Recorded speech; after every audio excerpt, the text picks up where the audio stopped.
Hi there, welcome back to our new lesson, and today we are going to talk about how to express sadness.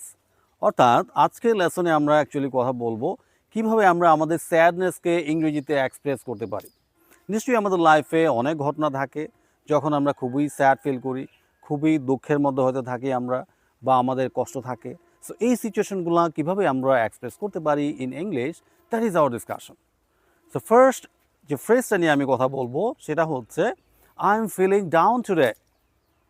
I am feeling down today অর্থাৎ আমি আজকে খুবই দুঃখের মধ্যে আছি বা আমি খুবই কষ্টের মধ্যে আছি।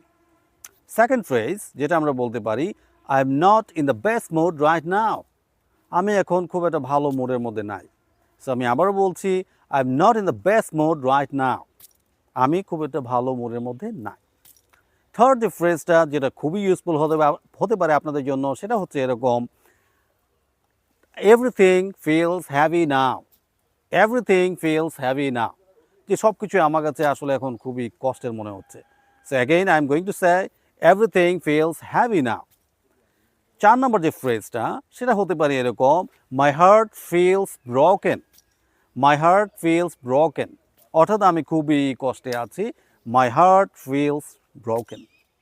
অ্যান্ড নাম্বার ফাইভ আমরা বলতে পারি, it's hard to move on from this.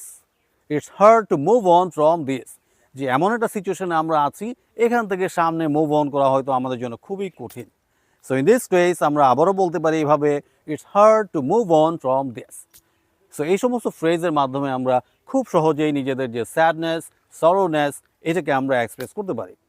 So hopefully you find this lesson very useful, and thank you so much everyone.